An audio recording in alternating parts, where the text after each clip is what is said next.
bahwa wayang beber di Indonesia dikatakan asli Indonesia itu ada dua. Ada dua yang masih asli. Satu di Gelaran Gunung Kidul, Bejiharjo Karangmojo Gunung Kidul, yang satu di Desa Karang. Yuk di pojok. Dengan pedalangan ini saya juga banyak membaca keterlibatan Mbah Slamet di wayang beber. Ceritakan dulu Mbah, wayang beber. Tapi sebelumnya teman di pojok, wayang beber adalah satu kekayaan juga di Indonesia, bahkan di Gunung Kidul. Salah satu wayang beber tertua di Indonesia ada di Desa Gelaran, Kabupaten Gunung Kidul, yang salah satunya yang meliterasikan atau mendokumentasikan baik cerita maupun ritual wayang beber yang masih kita agungkan mungkin Mbah. Ya, kita lestarikan. Ini adalah Mbah Slamet. Mbah Slamet, ceritakan tentang wayang beber ini. Ora ceritanya ya? Ya, oke. Yang jenengan alami atau apa pula? Kalian ceritakan. Nah, ini calon dalang-dalang nih. Amin. Oh bisa, wong gur cerita kok. Jadi wayang beber di Indonesia dikatakan asli Indonesia itu ada dua. Ada dua yang masih asli. Satu di Gelaran Gunung Kidul, Bejiharjo Karangmojo Gunung Kidul, yang satu di Desa Karangtakan asli Indonesia itu ada dua.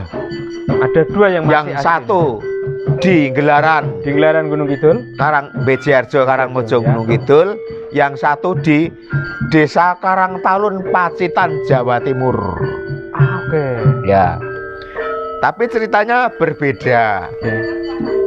Nah, wayang beber itu mulai ada itu pada tahun 1724 Masehi. Ya, pada masa pemerintahan Pakubuwono II, Raja Mataram, yang pada waktu itu Mataram ibu kotanya di Kartosuro. Kartosuro ngono kuwi. Betul. Cedak. Ya. Beliau memerintahkan untuk membuat wayang beber dengan bahan kertas, namanya kertas Ponorogo. Kertas Ponorogo. Ponorogo namanya. Oke.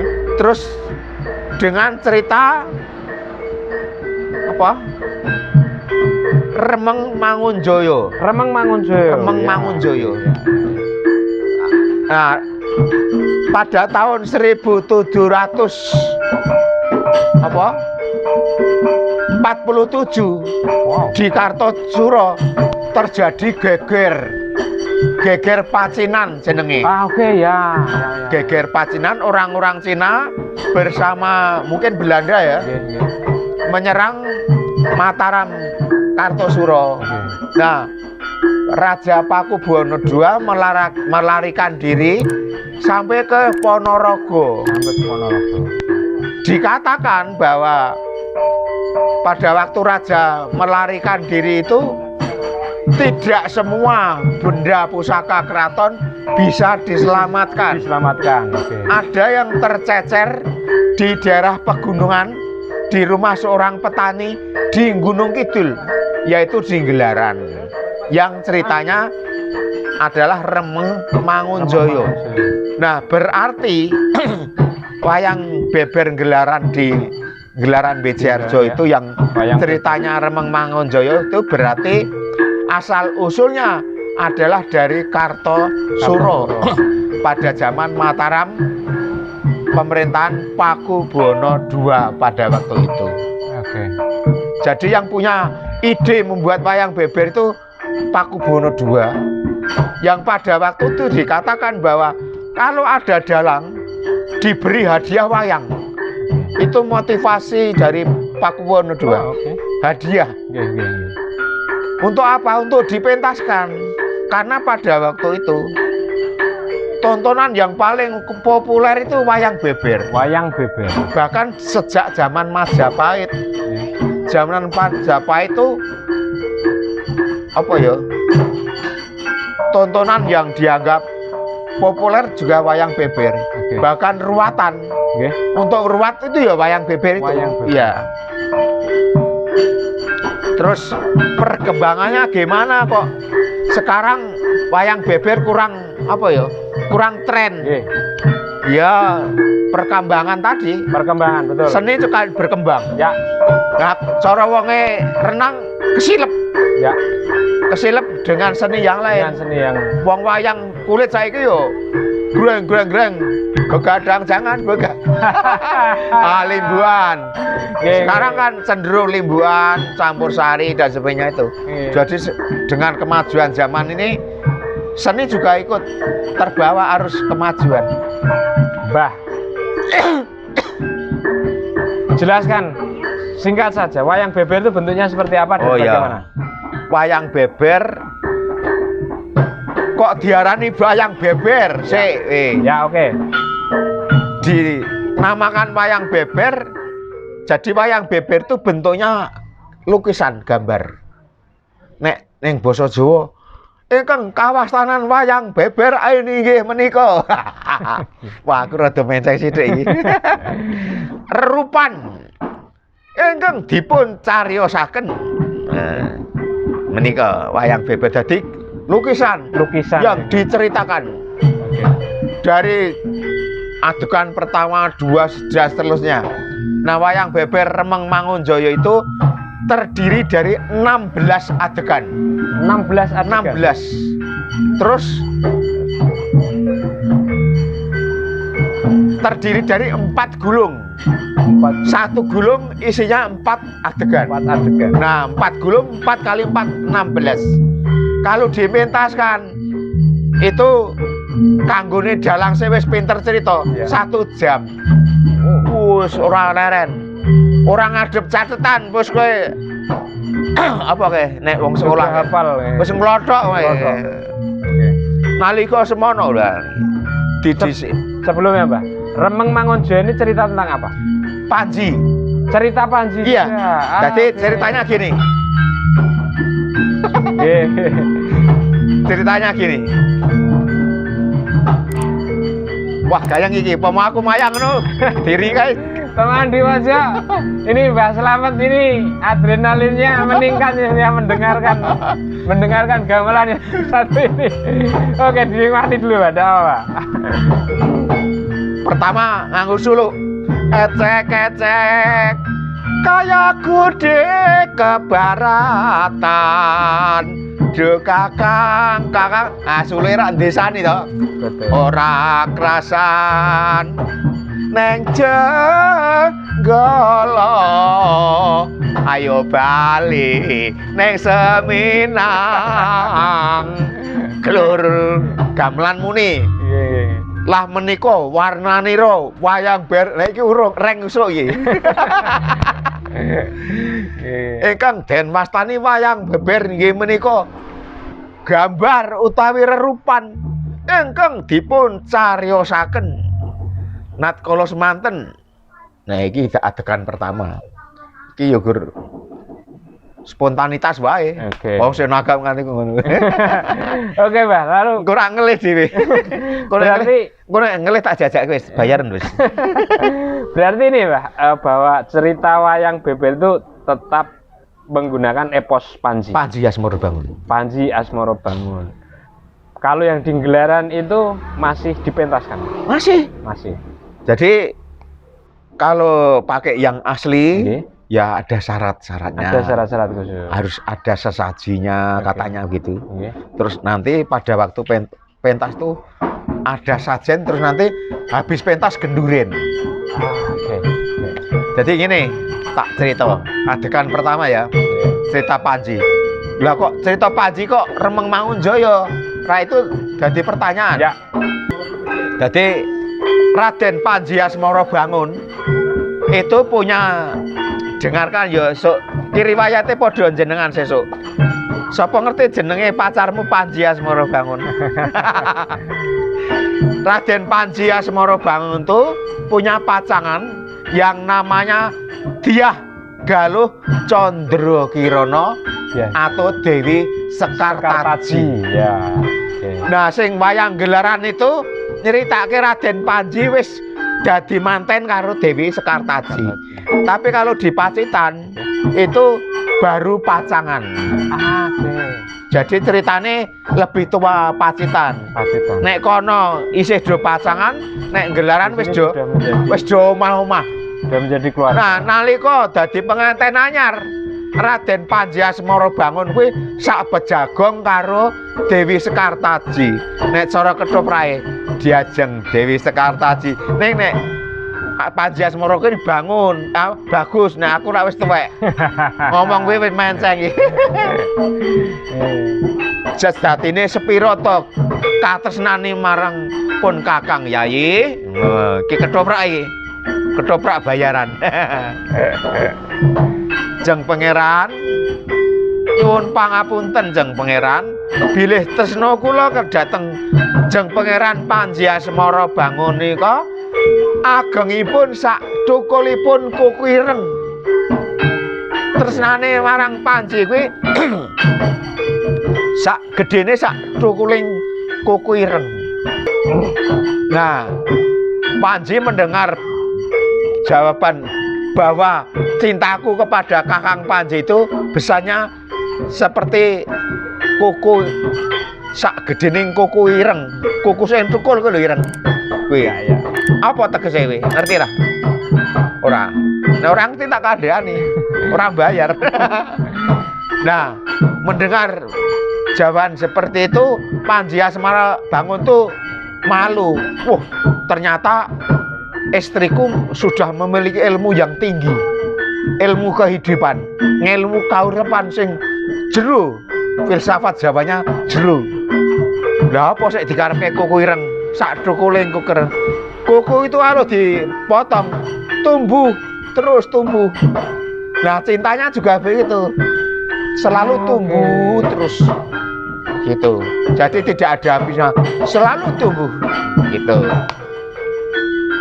Karena Panji Asmarabangun malu terhadap istri, terus pergi dari keraton, dari Jenggala pergi. Omong karo abdine paman Bancak lan Doyok. Bancak Doyok ning nggon reyok lho. Kang Doyok kok. Ngono. Apa Bancak? Jagone mati pung jingpung cir. Reok, aku iso reok kok, penari padane. Ya betul lah. Bancak Doyok, Kang Bancak Doyok. Aku arep apa jengkar saka Kraton Jenggala. Rumangsa linsem atiku karo Diajeng Sekartaji. Aku bakal topo ning sak pereng Gunung Penanggungan, bakal minta sing Jawata Dewa. Pada waktu itu masih ada keyakinan ada dewa. Ya. Ada dewa. Zaman Kediri itu masih itu. Minta sing Bathara Dewa. Muga-muga aku entuk ilmu. Namanya ilmu kehidupan, ilmu kauripan. Lah pas tapa kuwi bertapanya di pereng namanya Gunung Penanggungan, Jawa Timur. Sakwetan Malang ngono. Malang sing cerak merbabu. Ning ora Semeru ya. Ning ora kena erupsi dek mono. Lah urung le erupsi pirang suwe kaya. Nggih. Nah, pas bertapa tuh datalah Dararada. Oh, lada lagi cak waruda ya. Lek. Ngerti Dararada? Wayang. Dereng ngerti nggih? Engko ndelok nek gelem buka kotakku komplit kuwi. Ganen mulai ning balekno. Iya. Lah, lek. Ger. Raden Panji lah lungane saka Kraton Jenggala tekan gunung bertapa supaya tidak diketahui masyarakat banyak, maka beliaunya memakai nama samaran. Memakai nama samaran yaitu Remeng Mangunjaya. Ya. Jadi nak Remeng Mangunjaya nama samaran Raden Panji Asmarabangun. Gitu. Oke, Mbah, selamat. Ya. Apakah cerita yang sedemikian panjang itu tuh hanya dibuat dalam sebuah gambar Iya, dan itu per adegan?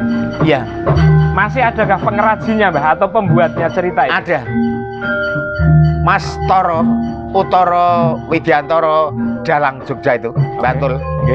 Sesok nek TVRI itu Ya, loh, ya, ya. sinden ngetren. Betul. Itu orangnya. Beliau masih membuat Ya kalau wayang disuruh buat pesen ya dibuatkan. Apakah wayang beber ini masih bisa diterima di tengah masyarakat sekarang, Mbah? Kalau sementara waktu ini menurut pengamatan saya yang masih menerimanya hanya orang-orang tertentu. Mungkin di akademi, Oke. di pejabat, di kantor-kantor yang relevan dengan itu. Tetapi nilai-nilai yang disampaikan, nilai-nilai kehidupan, nilai-nilai apapun yang disampaikan di cerita wayang beber itu, apakah juga sama dengan nilai-nilai kehidupan yang disampaikan di wayang kulit maupun wayang orang? Gini, ada kesamaan. Karena cerita epos Panji Asmara Bangun itu menyangkut percintaan Dan kekuasaan. ya, percintaan. Ya, Dalam wayang kulit pun juga. ya betul. Hanya kalau ini fokusnya Panji sama Sekartaji. Ya. Tapi nilai-nilai banyak kesamaan. Oke. Hanya saja masyarakat umum kalau menghayati cerita itu lebih mudah menghayati wayang kulit. Karena apa? Ya, satu-satu juga Segi ininya. ekspresinya Iya. lebih kena. Soalnya tokoh-tokoh terus dipisah jadi tokoh wayang. Betul. Tuh. Amane Bendik Dono ya ndak tak beli kucing manyar-manyar. Iki bocah-bocah. Tapi dalam sejarahnya, Pak, dalam sejarahnya sepertinya wayang kulit pun pernah mengalami Pasang surut ya? Pasang surutnya. Iya. Hadir kembali khususnya di Jogja. Ini hadir ketika almarhum Seno itu menampilkan kreasi barunya atau ya disebutlah menyesuaikan zaman. Akhirnya anak muda senang sekali. Apa kira-kira, Mbak, wayang beber membutuhkan itu? Dan kalau memang harus ada kreasi baru di wayang beber ini, apakah ini diperkenankan secara pakem wayang beber? Jadi memang benar wayang itu segala seni itu pasti berkembang sesuai dengan peradaban manusia itu sendiri. Jadi perkembangan teknologi juga ya. Misal tata lampu saja sudah berbeda. Biyen tata lampu ya gur nganggo sentir, nganggo blencong dulu itu pakai klopo itu, oncor itu. Sekarang sudah listrik main lampu spotlightnya. Kalau wayang beber itu saya kira kalau disuruh seperti wayang kulit sulit ya. Sepanjang bentuknya masih begitu. Tapi kalau wayang beber dibuat sistem wayang kulit sudah tidak wayang beber sudah lagi namanya. lagi. Dulu itu ada usul, tokoh-tokohnya itu buat tokoh bisa lepas. Nah itu namanya sudah tidak wayang beber lagi. Nah itu permasalahannya. Tapi masih mungkin nggak kira-kira dikreasikan demikian rupa? Paling masihnya terbatas. Musik masih mungkin sekali. Musik bisa berkembang. Terus teknik pementasan bisa. Misalnya pakai dukel gitu. Ya. Nah ini kan tangan yang satu gulung, yang satu gitu. Jadi berat. Ya. Gini. Kerja tangannya. Ya. Kone wis nyekel duding. Nalika semono Panji Asmara Bangun. Nah, ora kok niki lho Panji Asmara Bangun mboten cerita langsung. Oke, Mbah. Kalau misalnya wayang beber itu tidak menggunakan, misalnya ya, tidak menggunakan epos Panji, apakah masih diperkenalkan? Ya, sebenarnya wayang beber itu hanya bentuknya saja. Kalau ceritanya boleh saja. Wayang Purwo itu sebelum ada wayang sekarang kulit, itu juga wayang beber. Dulu bentuknya gambar-gambar itu, tapi dari kulit. Di Keraton Jogja, di Sono Budoyo ada. Tapi ceritanya cerita Purwo. Hanya bahwa wayang beber pun jika harus menyesuaikan zaman, ya itu pun masih. Nah, saya justru menghimbau, menyarankan, harapan saya, generasi muda jangan sampai melepas budaya kita. Sepakat. Harus dipegang erat-erat. Ya. Orang luar negeri sangat perhatian terhadap budaya kita. Ini 2 minggu yang lalu, hari Jumat sore, itu saya akan mendapat tamu dari Rusia. Dari Rusia, tapi karena COVID, sehingga hanya Zoom. Dari Rusia ini belum terlaksana, karena pengantarnya orang di Eropa sana. Iya, mereka menginginkan mau wawancara tanya tentang wayang beber. Orang Rusia itu. Beruntunglah teman-teman di pojok hari ini. Ya untung lebih dulu. Nah, tahun 2016 saya narasumber seminar wayang beber di Jakarta nasional. Pesertanya ada mahasiswa, ada dosen. Ada 2 dosen dari Jepang dan ada 2 dosen dari Kroasia, sebelah selatan Rusia. Saya tanya, mengapa Ibu sampai di sini?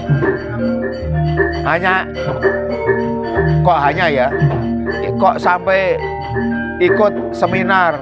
Saya ingin ketemu langsung dengan Pak Slamet. Sudah kenal saya. Saya ingin ketemu Pak Slamet tuh yang mana, yang dalang wayang beber. Kalau pentas di luar negeri yang pernah di Myanmar tahun 2008 tanggal 9 Januari sampai 12 Januari 2008 dalam rangka Festival Wayang se-ASEAN.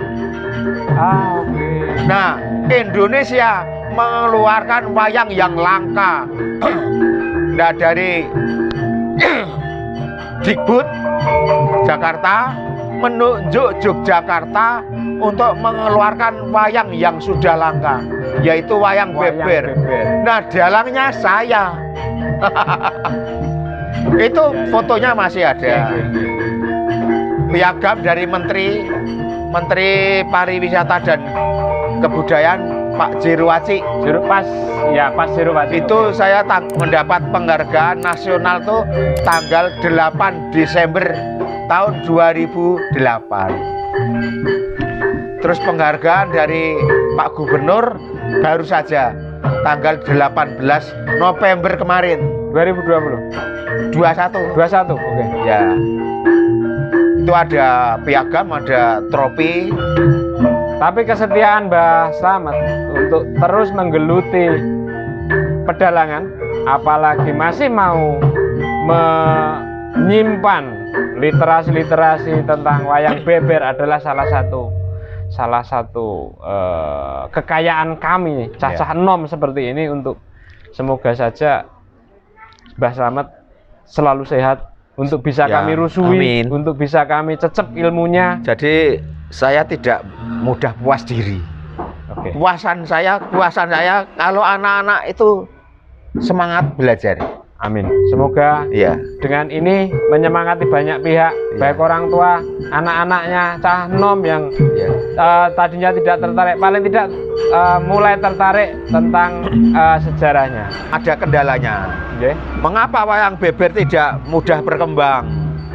Karena wayang beber yang sekarang masih ada itu dianggap sakral. Dianggap sakral, apa jenenge? Liyane sakral. Mistis. Ya. Keramat. Dikeramatkan. Bahkan menurut cerita, orang yang akan naik pangkat saja katanya pernah terjadi minta doa ke sana. Mbah Remeng gitu. Lek ngundang Mbah Remeng. Barangkali itu juga harus saya lakukan untuk menaikkan pangkat saya, Mas. Munggah dhewe wae golek odol. Mbak Slamet sekali lagi tidak akan ada habisnya. Ya. Kalau hari ini tidak akan cukup. Ya besok disambung lagi. Lain waktu kami Ya. berharap pokoknya Mbak Slamet tetap jaga Siap. kesehatan. Yang penting saya sehat. Sudah usia 70. Siap. Nek agek kaya 17 ta. Iya. Aman di pojok. Demikian bersama Mbah Slamet Haryadi, salah satu pelaku budaya Gunung Kidul. Tetap di pojok saja. Matur nuwun.